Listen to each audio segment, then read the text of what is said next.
ସବୁ କିଛି ଶାସକ ଦଳକୁ ସନ୍ତୁଷ୍ଟ କରିବା ପାଇଁ ତାର ନିକଟତର ହେବା ପାଇଁ କିଛି କରୁଛନ୍ତି। ଏଥିରେ ପ୍ରତ୍ୟେକ ରାଜନୈତିକ ଲୋକ କେହି ସମ୍ପୃକ୍ତ ହେବାର କୌଣସି ନଜିର କିଛି ନାହିଁ। ନା ଆମେ ତ ସପକ୍ଷରେ ନୂଆ ରଙ୍ଗ ପରିବର୍ତ୍ତନ କାହିଁକି ହବ? କ'ଣ ଆବଶ୍ୟକତା ଅଛି ରଙ୍ଗ ପରିବର୍ତ୍ତନର? ଆମେ ତ କୌଣସି କୌଣସି ଦଳର କଲର ଲଗାଯାଇନି, ପ୍ରତିମୂର୍ତ୍ତିକୁ କୌଣସି ଦଳୀୟ ରଙ୍ଗରେ ଇଏ କରାଯାଇନି। ତେଣୁକରି କାହିଁକି ରଙ୍ଗ ପରିବର୍ତ୍ତନ ଆବଶ୍ୟକତା କ'ଣ ଅଛି? କିଛି ଆବଶ୍ୟକତା କିଛି ନାହିଁ। ସୁଭାଷ ବାବୁ, ବିଜୁ ବାବୁଙ୍କ ପ୍ରତିମୂର୍ତ୍ତିର ରଙ୍ଗ ପରିବର୍ତ୍ତନ ହେଲା କେମିତି? ଏକରେ ମହାନଗର ନିଗମ କୌଣସି ପ୍ରତିମୂର୍ତ୍ତି ରଙ୍ଗ ପରିବର୍ତ୍ତନ ନିର୍ଦ୍ଦେଶନା ନାହିଁ, ଯୋଉଟା କି କମିଶନର ମତେ କ୍ଲାରିଫାଏ କରିଛନ୍ତି। ବା ଅଫିସିଆଲି ମୁଁ ଯାହା ବୁଝିଲି କୌଣସି ଜାଗାରେ କୌଣସି ନିର୍ଦ୍ଦେଶନାମା ନାହିଁ। ସହରରେ ଶତାଧିକ ବରପୁତ୍ର ମାନଙ୍କର ପ୍ରତିମୂର୍ତ୍ତି ଅଛି, ଯୋଉଥିରେ ମଧୁବାବୁ ଲଗେଇ, ଗୋପବନ୍ଧୁ ଦାସଙ୍କୁ ଲଗେଇ, ବିଜୁ ବାବୁଠୁ ଲଗେଇ, ସୁଭାଷ ବୋଷ, ନେତାଜୀ ସୁଭାଷ ବୋଷଙ୍କ ପର୍ଯ୍ୟନ୍ତ ପ୍ରତିମୂର୍ତ୍ତି ସବୁ ଅବସ୍ଥାପିତ ଅଛି। କିନ୍ତୁ ତିନୋଟି ପ୍ରତିମୂର୍ତ୍ତିର ରଙ୍ଗ ପରିବର୍ତ୍ତନ ହେଇଛି। ସୁଭାଷ ବାବୁ, କିଛି ଗୋଟେ ଉଦ୍ଦେଶ୍ୟ ଥିବ ବିଜୁ ବାବୁଙ୍କ ରଙ୍ଗର? ସରକାର ବଦଳିଲା ପରେ ଆମେ ଦେଖୁ ଯାହା ଆମର କୌଣସି ନିର୍ଦ୍ଦେଶନ ନାହିଁ। କୋଉଠି ଗେଟ୍ କରୁଛନ୍ତି ଗେରୁଆ ରଙ୍ଗ ସହିତ ମ୍ୟାଚ୍ କରି ଯାଉଛି ବିଜୁ ବାବୁଙ୍କ ରଙ୍ଗ।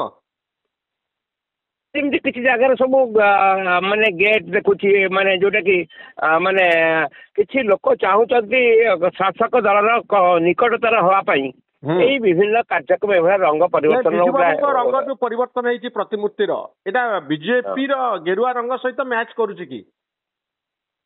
ପାଖାପାଖି ସେମିତି ଗୋଟେ ଚେଞ୍ଜ କରାଯାଉଛି। ଯୋଉମାନେ କିଛି ଲୋକ କରୁଛନ୍ତି ଅଫିସିଆଲି, ଆମର ଯୋଉମାନେ ଲୋକ ଅଛନ୍ତି କୌଣସି ନିର୍ଦ୍ଦେଶନା ନଥିଲେ ବି ଯୋଉମାନେ ସରକାରୀଙ୍କୁ ସନ୍ତୁଷ୍ଟ କରିବା ପାଇଁ କିଛି ଲୋକ ଶାସନ ପ୍ରଶାସନ ରହୁଛନ୍ତି, ବାହାରେ ବି ସେମାନେ ଏଇଭଳିଆ ଗୋଟେ ଉଦ୍ୟମ ଜାରି ରଖିଛନ୍ତି। ଆମେ ଏଇଟା ଦେଖୁ ରଙ୍ଗ ପରିବର୍ତ୍ତନର ଗୋଟେ ପରିବେଶ ତିଆରି ହଉଛି, ଯୋଉଥିରେ ଆମର ସେଥିପାଇଁ କଠୋର ପଦକ୍ଷେପ ଆମେ ଗ୍ରହଣ କରୁଛୁ। ସେଥିରେ ରଙ୍ଗର ପରିବର୍ତ୍ତନ ଆମ ନିୟନ୍ତ୍ରଣରେ ଯାହା ଅଛି ହେଇପାରିବ ନାହିଁ। ଆପଣ ରଙ୍ଗ ପରିବର୍ତ୍ତନ କରେଇଦେବେନି? ନା ଆମେ ତ ସପକ୍ଷରେ ନୂଆ ରଙ୍ଗ ପରିବର୍ତ୍ତନ କାହିଁକି ହବ? କ'ଣ ଆବଶ୍ୟକତା ଅଛି ରଙ୍ଗ ପରିବର୍ତ୍ତନର?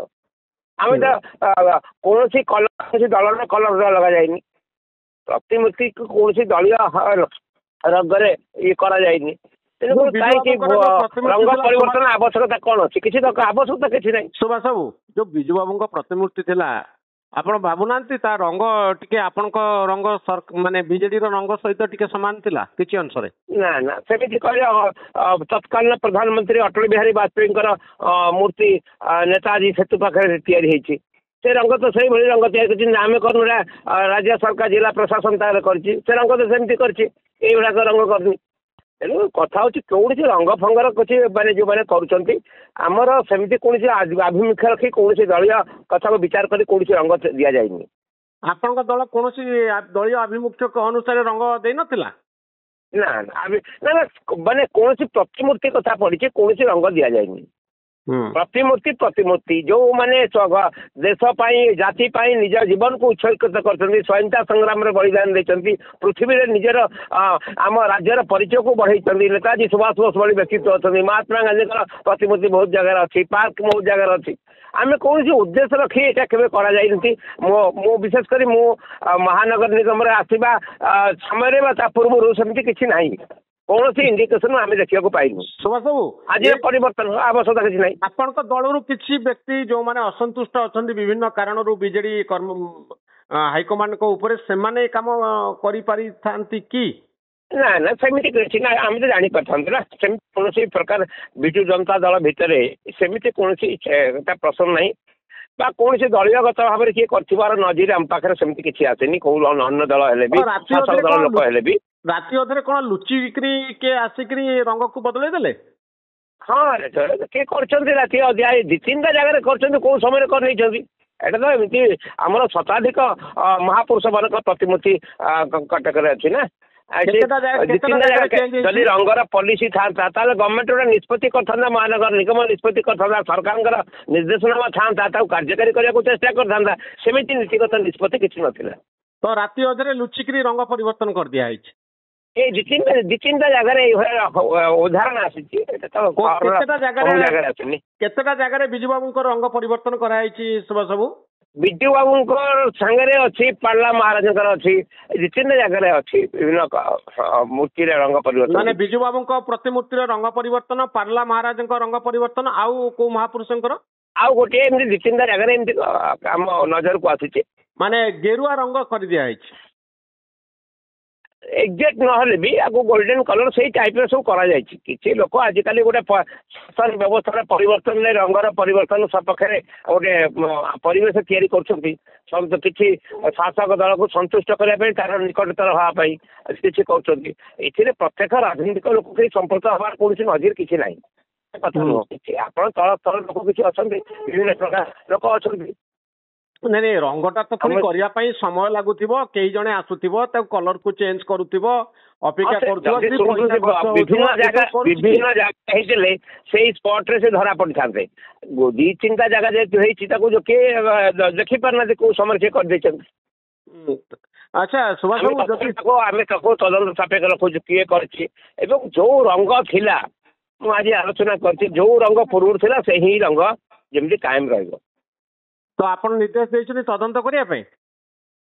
ଆମେ ଆମ କିଏ ଆକୁ କଲା କିଏ, ଆମେ ସଠିକ ତଥ୍ୟ ପାଇବୁ। ଆମ ତରଫରୁ ବି ଗୋଟେ ପ୍ରକ୍ରିୟାରେ ତାର ସଫାସଫି ଜଣା ପଡିବା ଉଚିତ। ତ ସୁଭାଷ ବାବୁ, ସରକାର ଯଦି ଚାହିଁବେ ରଙ୍ଗ ପରିବର୍ତ୍ତନ କରି ଗେରୁଆ ରଙ୍ଗ କରିବା ପାଇଁ, ଆପଣ କଣ ମନା କରିବେ? ସରକାର କରନ୍ତୁ, ତାପରେ ଦେଖିବା, ବିଚାର ହବ, ଆଲୋଚନା ହବ। ଆମେ ତ ସରକାରୀ ବ୍ୟବସ୍ଥାର ଯଦି ନିର୍ଦ୍ଦେଶ ଆସିବ ତାପରେ ଆଲୋଚନା ହବ ସେ ସମ୍ପର୍କରେ। ସେ ସମ୍ପର୍କ ଆମେ ଆଗରୁ କାହିଁ ସେ ସମ୍ପର୍କରେ ଆଲୋଚନା କରିବା? କିନ୍ତୁ ସେମିତି କୌଣସି ନିର୍ଦ୍ଦେଶନାମା ଆମ ପାଖକୁ ଆସିନି, ବା ଆମ ତରଫରୁ ସେମିତି କୌଣସି ନିର୍ଦ୍ଦେଶନାମା ଦିଆଯାଇନି। ଏଇଟା ହଉଛି ସରକାରୀ ତଥ୍ୟ ହିସାବରେ। ଜିଲ୍ଲା ପ୍ରଶାସନକୁ ମିଡିଆ ଭାଇମାନେ ପଚାରିଥିଲେ, ନା ମୋ ପାଖକୁ ସେମିତି ଆସିନି। ଏବଂ ଜିଲ୍ଲା ପ୍ରଶାସନ ପାଖକୁ ଆସିଲେ ସେ ନିଶ୍ଚୟ ମହାନଗର ନିଗମକୁ ଜଣେଇଥାନ୍ତି ସେ ସମ୍ପର୍କରେ।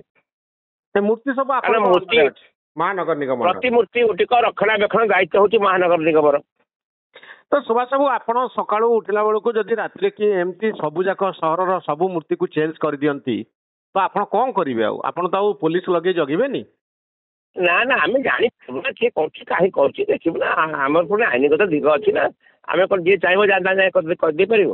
ଗୋଟା ଜାଗାରେ ଦିଟା ଜାଗାରେ ଉଚିତ ବି କରିପାରିବ। କଣ ସବୁ ଜାଗାରେ ସହଜ ପ୍ରତିମୂର୍ତ୍ତି ରଙ୍ଗ ବଦଳି ପାରିବ? ଆମ ସରକାରୀ ବ୍ୟବସ୍ଥା ବି ଅଛି ନା। ଆମେ ସବୁ ମହାନଗର ନିଗମରେ ଆମର ସମସ୍ତ ସଜାଗ ରହିବେ ନା, ଅଛନ୍ତି ନା, ସେମାନେ ବି ଅଛନ୍ତି ନା, କରିବା ଏଟା ସହଜ ହବନି। ତ ଆପଣ କଣ ଏଫଆଇଆର ଦେବେ ସେମାନଙ୍କ ବିରୁଦ୍ଧରେ?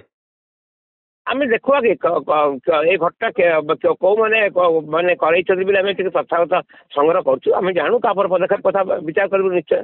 ତ ରଙ୍ଗ ଦେବା ଦ୍ୱାରା କ୍ଷତି କଣ ହଉଛି? ଆପଣଙ୍କର ମୂର୍ତ୍ତି ବିକୃତ ହଉଛି? ମୂର୍ତ୍ତିର ରଙ୍ଗ ପରିବର୍ତ୍ତନ କରିବାର ଆବଶ୍ୟକତା ବର୍ତ୍ତମାନ କଣ ଅଛି? ଆମର ସେଇଟା ହଉଛି ପ୍ରଶ୍ନ। ଆମେ କାମ କରିବୁ ନା ସେ ରଙ୍ଗ ବଦଳିବା କାମ ରହିବୁ? ଆମ କାମ ହିଁ ଲୋକ ଆମକୁ ନିର୍ବାଚିତ କରିଛନ୍ତି। ଆମ କଣ ରଙ୍ଗ ପରିବର୍ତ୍ତନ କରିବା ପାଇଁ ଲୋକ ଆମକୁ ନିର୍ବାଚିତ କରିଛନ୍ତି? ତ ଏଇ ରଙ୍ଗ ବଦଳାଇବା ବିରୁଦ୍ଧରେ ଆପଣ? ହଁ, ମୁଁ ରଙ୍ଗ ବଦଳିବା ସପକ୍ଷରେ କେବେ ନାହିଁ। ଏଇସବୁ କଥାକୁ ମୁଁ କାମକୁ ବିଶ୍ୱାସ କରେ। କେତେ କାମ ଆମେ କରିପାରିବୁ, ରାଜ୍ୟ ସରକାର ବହୁତ ଆବଶ୍ୟକତା ଅଛି, ଚ୍ୟାଲେଞ୍ଜେସ୍ ଅଛି, ରାଜ୍ୟ ସରକାର କେତେ ସହଯୋଗିତା କରିବେ, ସେ କାମକୁ ଆମେ ଆଗେଇବୁ। ଏଇଟା ହେଉଛି ଆମର ବର୍ତ୍ତମାନ ବଡ଼ ପ୍ରଶ୍ନ। ଆମେ ସେଥିରେ ସମୟକୁ ବିନିଯୋଗ ନ କରି ଆମେ ରଙ୍ଗ ବଦଳାଇବା ଏସବୁ କାମରେ କ'ଣ ଆମେ ସମୟ ନଷ୍ଟ କରି କ'ଣ ପାଇଁ? କ'ଣ ଆବଶ୍ୟକତା ବି ଅଛି? କ'ଣ ଦରକାର ଅଛି ବର୍ତ୍ତମାନ ରଙ୍ଗ ବଦଳାଇବାର ଆବଶ୍ୟକତା?